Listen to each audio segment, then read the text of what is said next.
Hello and welcome to this episode of the Geoeconomic Agenda, a podcast from the Institute of Geoeconomics at the Asia-Pacific Initiative in Tokyo that investigates the connections between economics, politics, business, and society. I'm your host, Paul Nadeau, and I'm a visiting researcher here at the IOG. In a moment, we'll sit down with Dr. Pohlkamp, Senior Manager at Agora Strategy Group in Germany, and Dr. Timo Blenk, CEO of Agora Strategy, to discuss Europe's thinking on geoeconomics. But first, here are the latest developments from the world of geoeconomics.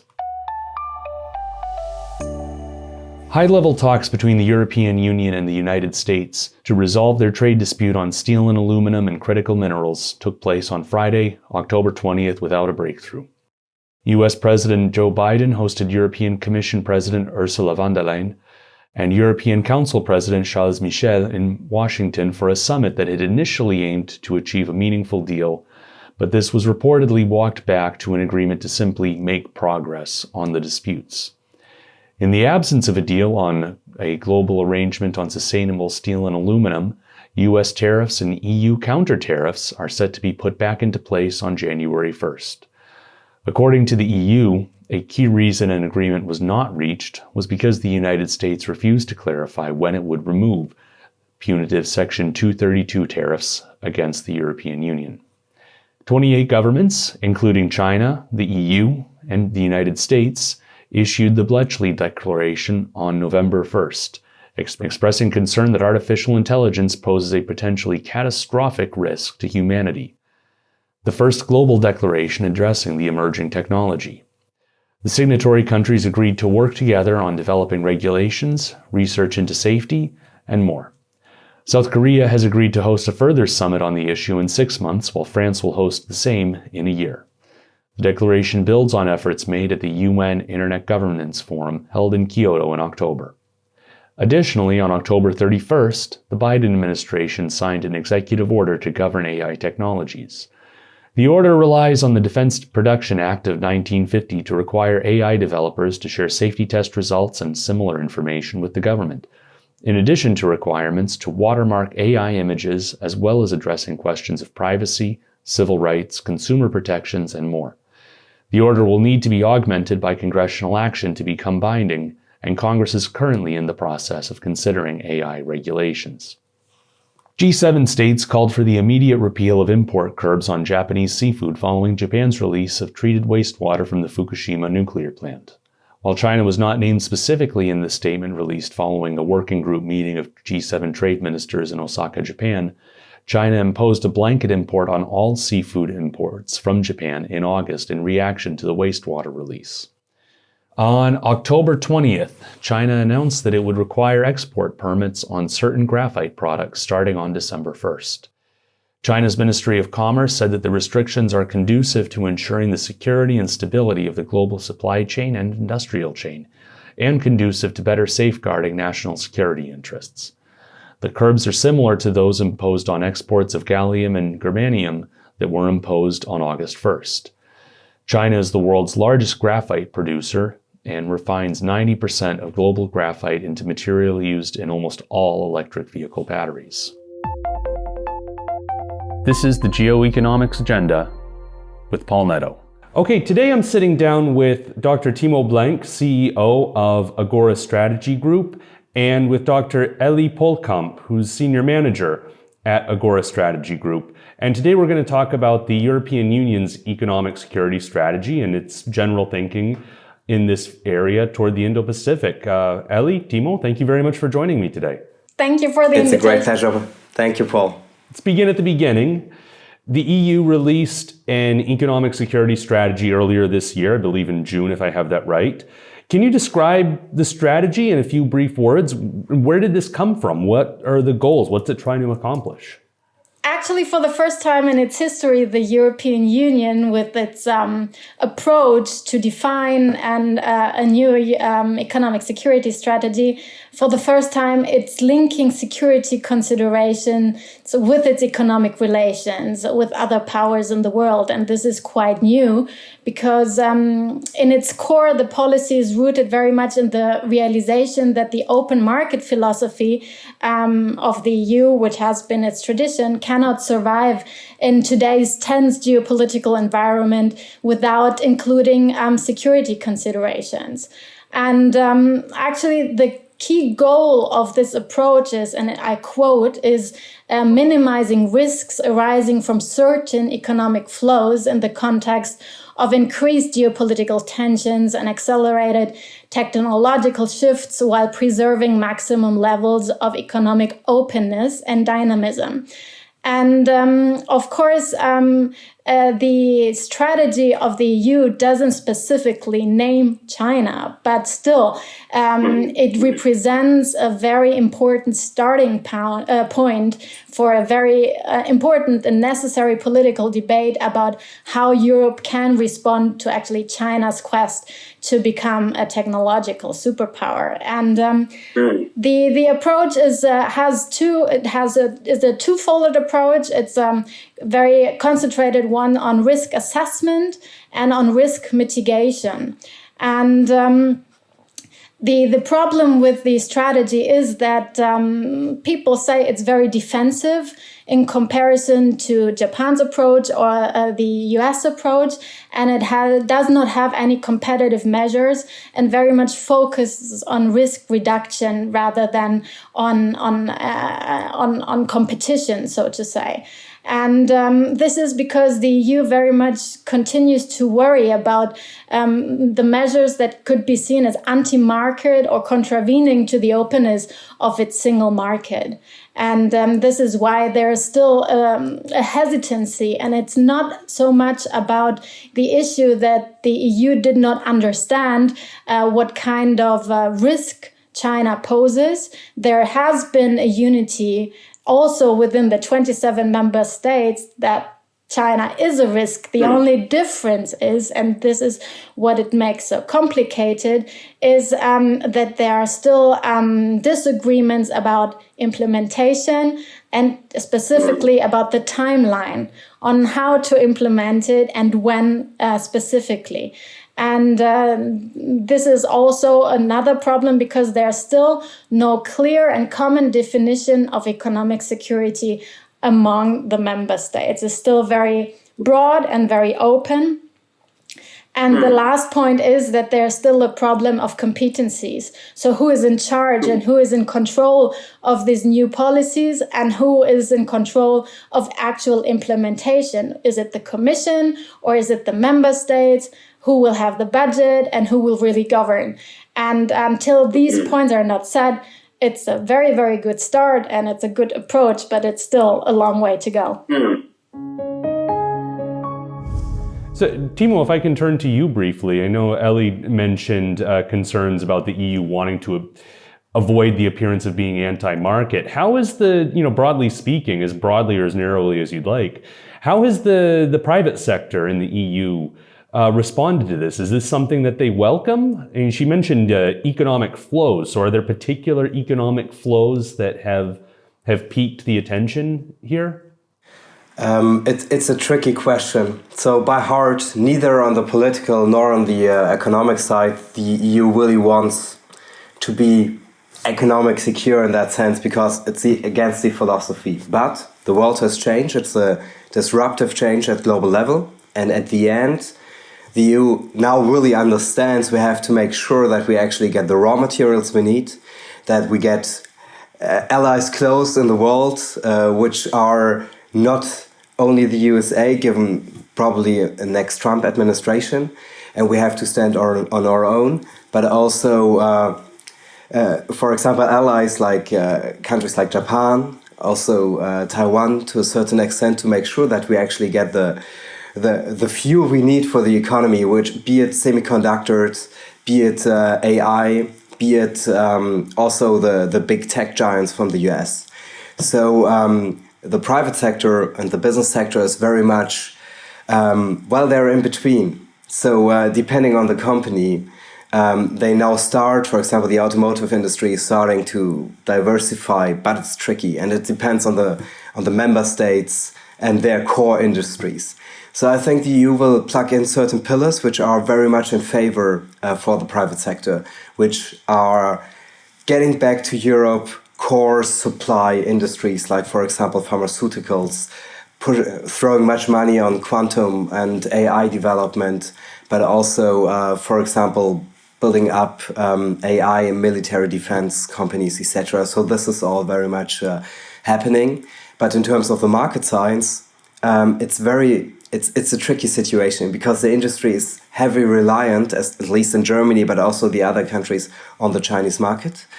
But at the end of the day, if it comes to security and geopolitics, the EU will always be Team USA, no matter what, because the US is also paying the price for the Russian attack against Ukraine. So this is very present, and Germany is now the second-ranked provider of arms and security to Ukraine, but still, it would be impossible without the US.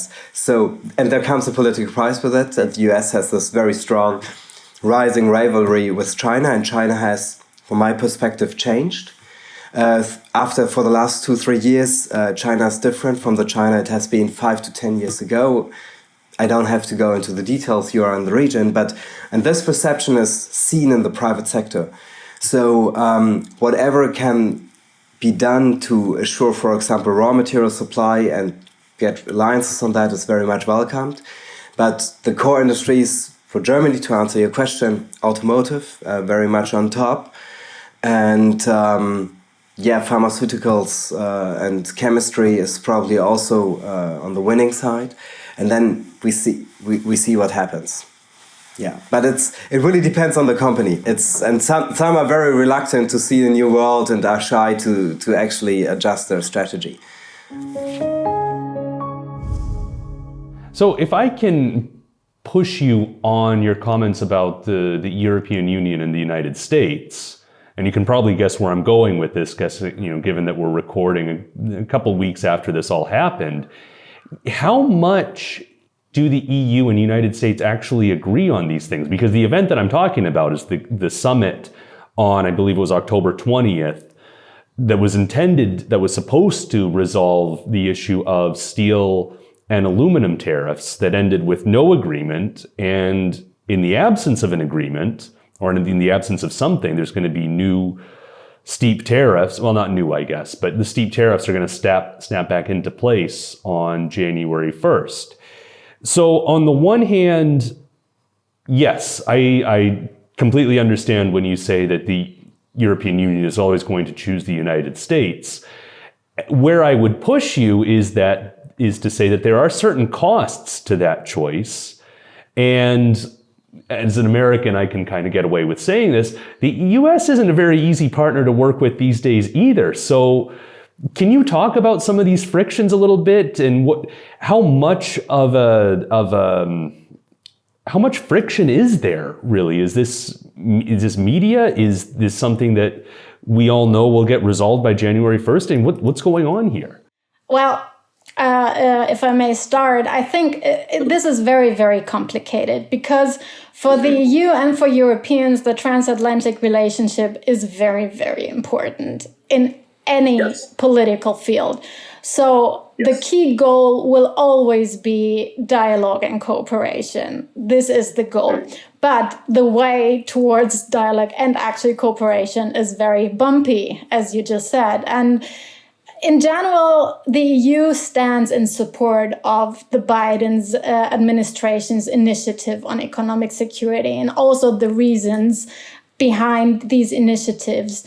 The problem is that still they want to address climate crisis, diversifying energy sources, protecting their interests from external threats such as China.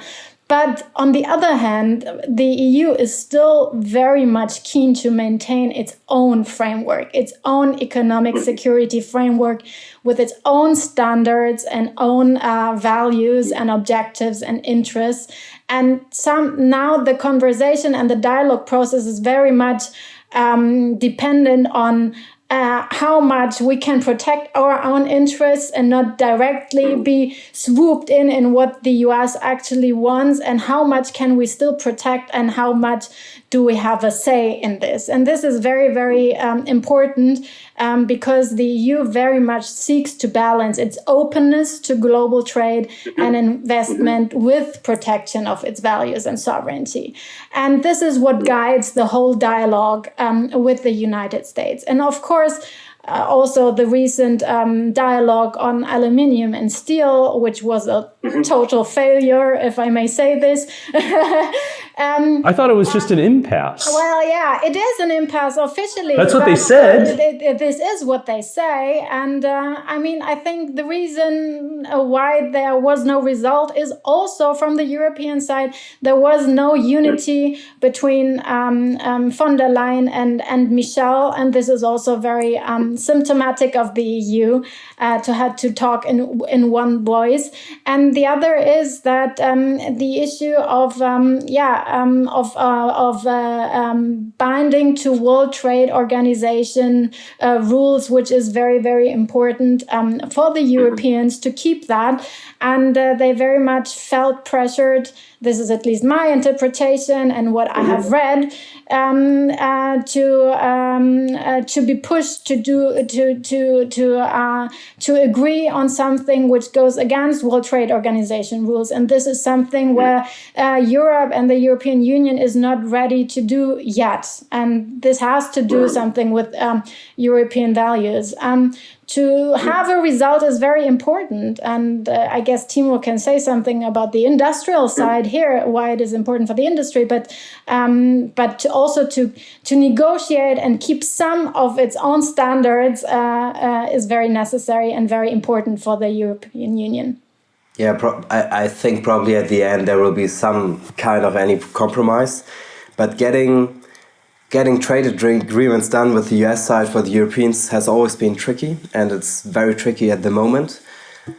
And well, I think there may be two reasons or two sides of the explanation. One thing is the US have their top priorities. It's Asia, Asia, Asia. It's not Europe. It's really shifting. It's not Europe. So it's not a top priority. And the US stands on its own with a huge market and self-reliant to a certain level. And is a military superpower. Europe is not. The only thing we have to play a role at global scale is that the European Union as a market is the economic superpower all over. So, and this always comes back to the rules of trade and WTO. And and I think for the company side, what they really need is planning security one way or another. So the state at the moment is the worst state you can have. So if you don't get it, okay, we can work with that, but it is what it is. So there will be some short-minute compromise. Paul, the US side, I think in the end, they probably say, okay, you get that, we get that. But it's not going to be perfect, and it's makes it tricky. And it shows actually to the other geopolitical big players, when I think in terms of the global power play at the moment, China and Russia, that actually there are strong points where Europe and the US don't find easily a common stand, or that Europe follows as easily as expected. But, and that's the last point, we've seen, for example, with the CHIPS Alliance, the Chip 4 Alliance, or others, that the US can absolutely get member states, for example, the Netherlands and the big companies which deliver machinery for semiconductor production, etc., to China, which has stopped, that if it doesn't take the US road, no matter what, member states will comply and follow, and this will also develop the EU position. As a former boss of mine used to say, the sign of a successful negotiation is when everyone walks away from the table equally unhappy. So that, might be what we can look forward to with these discussions. If I can unpack the EU itself a little bit, you've talked a lot about unity and speaking with one voice, and that's a pretty hard thing to do when you've got 27 members who are all, fairly diverse. And we've seen some of these issues play out on some high-profile things like Russia's invasion of Ukraine. Do you see this playing out in terms of economic security? are member states, singing from the same choir book, or where are the differences? Well, I think no, there are differences. Absolutely, we have 27 independent countries which are on a very different economic state. We have the rich northern countries, we have the poorer southern countries, we have East Europe, and of course there are differences. And I don't know if you can categorize it that very much, but of course the Netherlands are a very, very, very much pushing from their own policies and also in aligning with the United States and Japan on trying, or this is at least what they thought they would be able to do, is by applying these national rules that they can push the European Union to follow.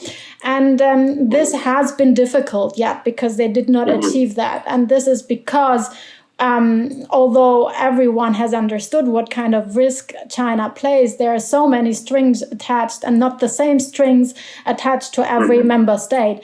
And of course, Lithuania is also very much in a position due to its own felt economic coercion by China of pushing the EU, but we have also more neutral players, like, for example, Germany, who has still a great dependence on China, but is very much aware of the problem and is trying to implement bits and pieces towards diversification and de-risking and also we have France, who very much aims for an EU way independently from the United States. And then we have countries in the south like Greece and Cyprus, and who very much depended in times of crisis on China and on Chinese investments. And it's very hard for them to stop all that and completely change and make a 180-degree turn in their investment policies and in their economic policies. So despite the fact that they have understood, this is what I tried to say in the beginning, it's the timeline issue, because they are all starting on a different state of play. And this is why it's so hard to implement, to have this framework, this very huge framework, which basically they support, but how it actually has to be implemented, it cannot be done, or it's very difficult to be done at the same time in all these 27 countries. I wouldn't even say, or I'm not sure that each of these 27 countries even sees economic security. Some have friends like Hungary and Russia and China, and they are willing to block any sanction regime they can block, as long as they manage to do that. And maybe one other point, which goes a bit beyond your question, but it's still important, I would say, is that in Europe, there's a right-wing movement in many countries. So, for example, in France, you have the Rassemblement National as the strongest political number in polls, at least for the moment. And also, you have a right-wing populist government in Italy and got in Slovakia. Luckily, in Poland, this will be changing, but so on. But there's a right-wing tendency in Europe. And many of these governments are very unclear in their foreign politics, so they may jeopardize it. But also many of the right-wing governments tend to explode their budget in terms of really throwing money out to the people, which is increasing debt levels in the Eurozone. And for example, whereas Germany has roughly about 60-something% of debt level terms to the GDP, in Italy it's over 140%. And Italy is no country like the smaller ones which could be saved. Even Greece was a huge challenge during the Euro debt crisis. So the questions the EU is going to deal with probably in the next period, also when the new European Parliament is elected next summer or next year, will probably also deal very much with problems related to the euro, to the economy recovery, etc., And I'm not sure how far up on the agenda economic security will make it. And this comes bound back to the bigger member states and how they want to deal with it.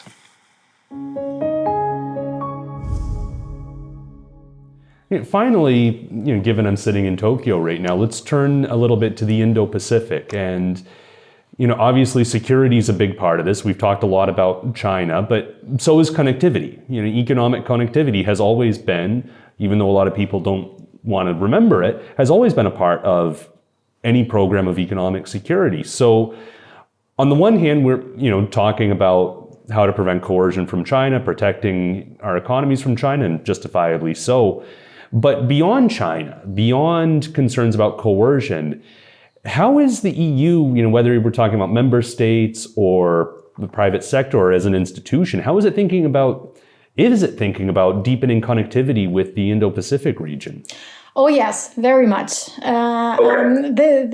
Europe sees the region as a very important driver for its own good. And I mean, the evidence is the several Indo-Pacific strategies that have been released in the last years, not only on member state level like Germany or the Netherlands, but also on the EU level. Also, the EU has released its Indo-Pacific strategy. And there was clearly defined that the Indo-Pacific region is a very important, not only in terms of security, but also on economic terms, very important and region for Europe, and that Europe is connected with this region. And it is very much in the EU's interest in cooperating with partners whose interests align with those of the European Union to create secure supply chains. And I mean, Japan is a very excellent example for this. Japan is one of the key allies of the European Union. They have the economic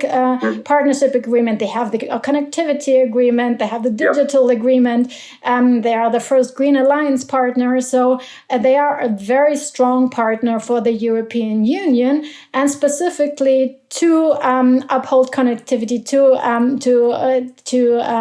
promote connectivity. And this is also very important for the European Union's own geoeconomic leverage to make itself also indispensable for the Indo-Pacific region, and maybe also look a little on Japan's approach of strategic indispensability. This is what Japan very much promotes at the moment, and this is also what the EU should try to do, and should try to do this with its very important allies, including the US, but Japan, South Korea, and Taiwan. These are all very strategic and very important allies for the European Union, and also Southeast Asia as well, in terms of diversification and to build a geoeconomic leverage and also a deterrence there.